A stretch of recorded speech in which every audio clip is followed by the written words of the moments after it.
Bonsoir mesdames, mesdemoiselles et messieurs et bienvenue à ce journal dont voici les principaux titres.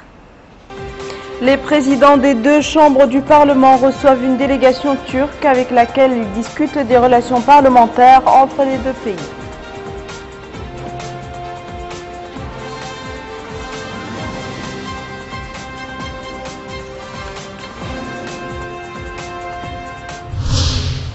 Démarrage d'une session de formation sur l'élevage camelin avec la participation d'organisations professionnelles de l'UMA.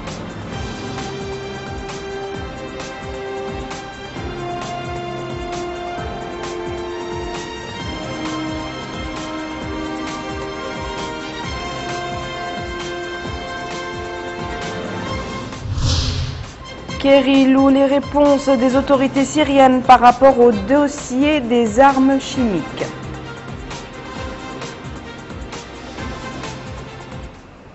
Merci de vous joindre à nous, mesdames et messieurs. Le président de l'Assemblée nationale a reçu cet après-midi une délégation turque conduite par M.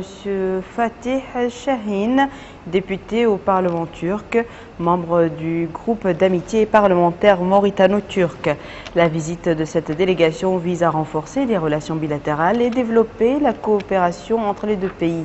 L'audience s'est déroulée en présence du député M. Sidi Mohamed Ould-Sidi et du directeur de la législation plutôt au niveau de l'Assemblée, M. Abdallahi Ould-Saleh.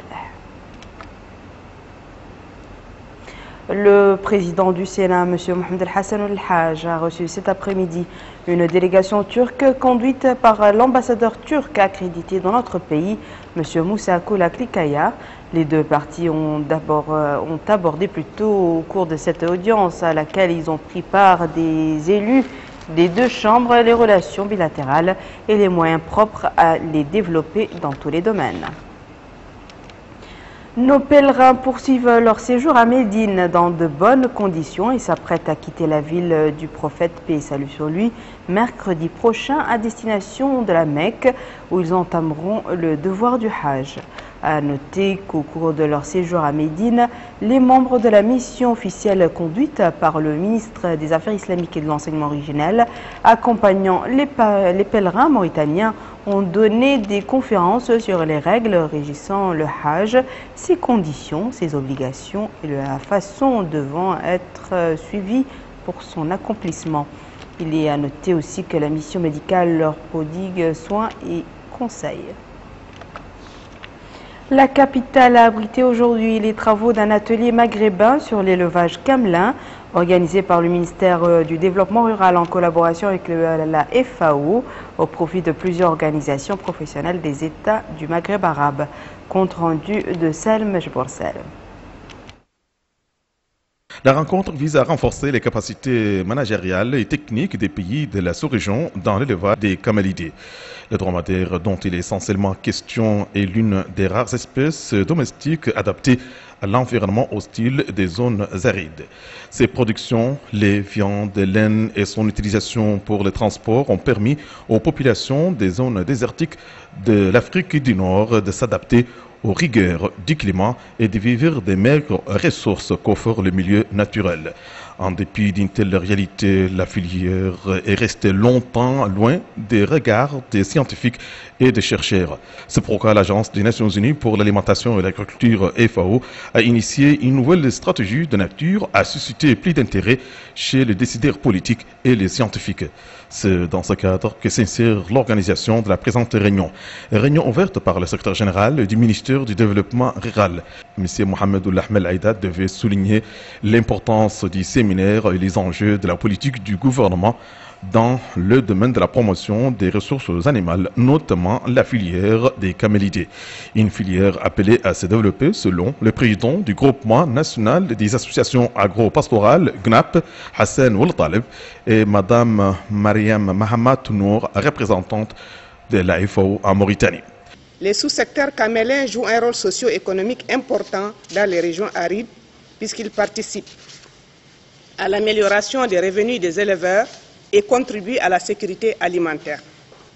Malheureusement, au moment de l'indépendance, l'effectif du cheptel a connu une diminution dans la plupart des pays du Maghreb à cause du désintérêt politique pour cette espèce. L'élevage du dromadaire exige un savoir-faire des pasteurs dans la conduite du troupeau. Pour sa santé et sa reproduction, il importe de tenir compte de sa spécificité. C'est un animal qui apprécie beaucoup le sel, les pousses amères, lesquelles sont surtout présentes dans les grands nord du pays. Les participants suivront une série de communications portant sur diverses questions, dont les techniques de production biologique et pathologique du dromadaire. L'atelier sur la communication se poursuit pour la deuxième journée consécutive. Les participants ont suivi au cours des travaux des exposés sur les aspects techniques relatifs à la création de points nationaux d'échange Internet et la constitution d'ateliers pratiques sur les méthodes de programmation, de montage des équipements nécessaires à ces points d'échange. Compte rendu cette fois-ci de Moussanjay. L'atelier de renforcement des capacités autour du point d'échange Internet en Mauritanie va permettre d'améliorer et d'augmenter les services disponibles, aussi ouvrir de nouvelles opportunités pour la croissance et le développement. Aujourd'hui, nous sommes dans un atelier quand même qui va durer de 5 jours, qui vise à mettre à disposition des participants un laboratoire virtuel qui les permet de pratiquer, de se familiariser avec les équipements et disons, qui seront responsables, disons, qui seront en charge de la mise en place des points d'échange Internet mauritaniens. Cet atelier de 5 jours aidera sans nul doute la Mauritanie à redynamiser son rôle en matière d'utilisation de l'Internet. Le point d'échange, c'est une politique qui a été initiée par l'Union africaine pour essayer d'améliorer l'Internet en Afrique. Donc c'est dans ce cadre qu'ils ont décidé de nous épauler pour mettre en place un point d'échange en Mauritanie. Partenaire de cette activité, l'Internet Society ne ménage aucun effort pour promouvoir un dialogue ouvert entre les différents utilisateurs de l'Internet, notamment en Mauritanie. L'Internet, c'est le moyen de communication le plus rapide et le plus efficace. Moi maintenant, j'ai quitté mon travail vers 13h. Je suis venu ici au cyber pour envoyer un message urgent. Je suis sûr qu'il va arriver à temps à son destinataire. Donc, pour moi, l'Internet est utile et indispensable. L'Internet nous donne une facilité de rencontrer des amis partout à l'extérieur, même ici à l'intérieur de notre pays. Mais on n'a qu'un problème, mais c'est qu'ici, il y a un problème de la connexion, la rapidité de la connexion. Internet, pour moi, c'est-à-dire ça a facilité beaucoup de tâches. Bon, parce que là où je vous parle maintenant, j'ai rendez-vous avec quelqu'un à une centaine de kilomètres d'ici, mais avec l'Internet m'a permis, c'est-à-dire de respecter le rendez-vous, et je suis en train de lui envoyer un message. Et donc ça m'empêche maintenant d'aller le voir, et au moins j'ai répondu au rendez-vous. La Commission de l'Union africaine a comme objectif, à travers cette initiative, d'aboutir à une Afrique paisible, intégrée et prospère, grâce aux efforts de ses propres fils. La Commission électorale nationale indépendante a prorogué la période du recensement administratif à vocation électorale qui devait prendre fin aujourd'hui, lundi au 17 octobre courant. Un communiqué de la CENI a annoncé cette résolution fondée sur le souci de cette institution d'élaborer une liste électorale la plus globale possible. Compte rendu cette fois-ci de Ezi Eidara. 10 jours, c'est le délai en plus ou simplement la seconde chance qui a été donnée aux personnes non encore inscrites sur le recensement administratif à vocation électorale de s'y inscrire. Ainsi, le Ravel qui devait prendre fin aujourd'hui 7 octobre est prolongé jusqu'au jeudi 17 octobre à minuit. Dans les nombreux centres de la ville, les citoyens sont au rendez-vous munis de leurs pièces d'identité biométrique. Ce nouveau inscrit appelle les citoyens à se hâter pour s'inscrire au Ravel, même ajoute-t-il, s'ils n'ont pas l'intention de voter, il faut s'inscrire, c'est facile. Pour cet autre citoyen, c'est un acte civique avant tout et que ces 10 jours en plus vont permettre à un maximum de Mauritaniens de s'inscrire. Le recensement s'est bien passé, les gens viennent nombreux, il n'y a pas de problème. Et puis même aujourd'hui, les gens sont venus très bien, surtout la radio est venue rendre visite.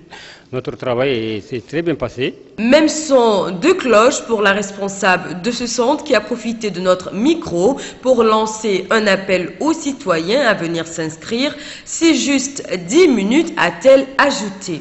Avec ces 10 jours en plus, la CENI offre aux populations non encore inscrites sur le Ravel une nouvelle occasion de pouvoir accomplir cet acte civique. Clôture hier soir des activités de la 7e édition du colloque politique et religieux organisé par Radio Mauritanie. Au cours de cette rencontre, différents thèmes ont été abordés. Plus de précisions avec Cherna Sadbou. Cette 7e édition du colloque de Radio Mauritanie a abordé durant ces 3 jours plusieurs volets se rapportant au printemps arabe et à ses répercussions, aux résultats du dialogue national ainsi qu'à son rôle pour assurer une organisation réussie des futures élections législatives et municipales. Et enfin, le dernier thème des volets qui portait sur l'islam, socle de l'unité et de la fraternité des Mauritaniens.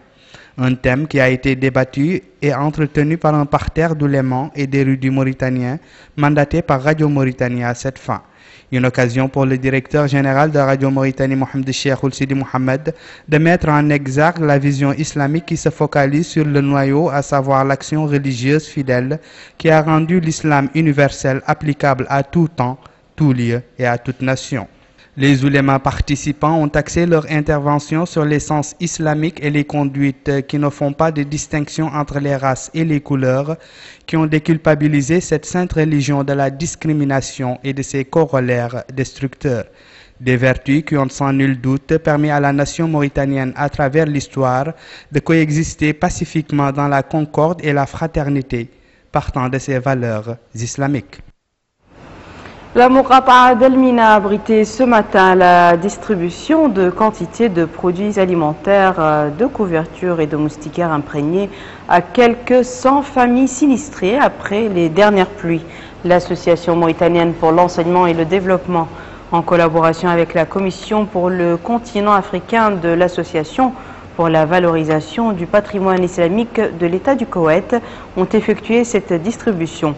Le conseiller au commissariat aux droits de l'homme, M. Mohamed Abdallah Ould-Imam, a dans un mot pour l'occasion dit que cette initiative représente une démarche importante s'inscrivant dans les préoccupations des pouvoirs publics par rapport aux franges vivant dans la précarité. Le secrétaire général de l'association, M. Ahmed Mahi, a apprécié les différentes initiatives visant à aider les citoyens, appelant à les prendre pour exemple. Actualité internationale à présent en Égypte, le spectre d'un nouveau cycle de violence hante le pays avec 3 attentats ayant tué 9 soldats et policiers ce lundi au lendemain de heurts ayant fait 51 morts civils en marge de manifestations pro-Morsi.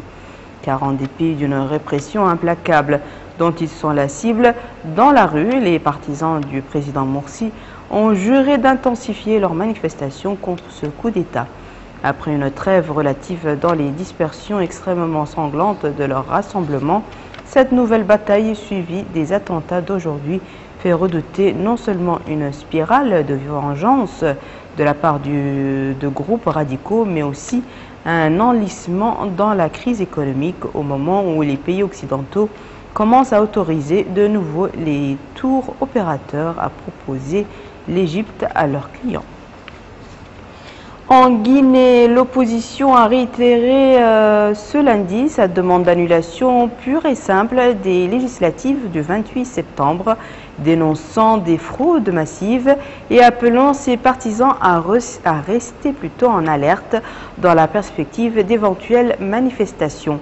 Pendant ce temps, les résultats complets des élections n'ont toujours pas été publiés par la Commission électorale nationale indépendante. Plus de précisions avec Malika Nakli. La Commission électorale nationale indépendante poursuit la publication des résultats provisoires des législatives du 28 septembre en Guinée. Ce lundi soir, la CENI devrait communiquer le verdict des urnes dans 3 nouvelles circonscriptions, dont la très convoitée commune de Camour. Pour l'heure, sur les 38 sièges attribués au scrutin uninominal, 31 sont pourvus. Le Rassemblement du peuple de Guinée, le parti du président Alpha Condé, arrive en tête avec 16 députés. Il est suivi de l'Union des forces démocratiques de Guinée qui obtient 12 sièges, loin devant l'Union des forces républicaines de Sidia Touré, 2 députés. Pour prévenir toute contestation, la CENI insiste sur la transparence qui caractérise les opérations de totalisation des votes. Nous avons mis en place tout un dispositif pour qu'aucun vote, je dis bien aucun vote, ne soit détourné de sa destination. Les résultats de 67 sièges attribués à la proportionnelle, eux aussi, tombent, mais au compte-gouttes et dans un climat de tension. C'est ainsi que le siège de l'Union des forces de Guinée a été attaqué, le principal parti d'opposition. Ce lundi, le comité de suivi de l'accord du 3 juillet sur les élections législatives s'est de nouveau réuni à Conakry pour tenter de désamorcer la crise post-électorale en Guinée. Voici, mesdames et messieurs, à présent le rappel des titres. Les présidents des 2 chambres du Parlement reçoivent une délégation turque avec laquelle ils discutent des relations parlementaires entre les 2 pays.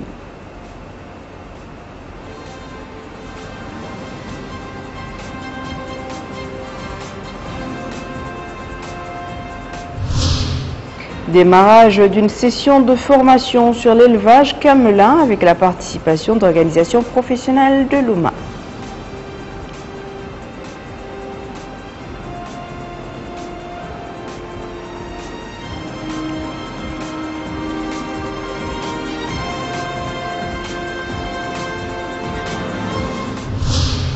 Kerry loue des réponses des autorités syriennes par rapport au dossier des armes chimiques.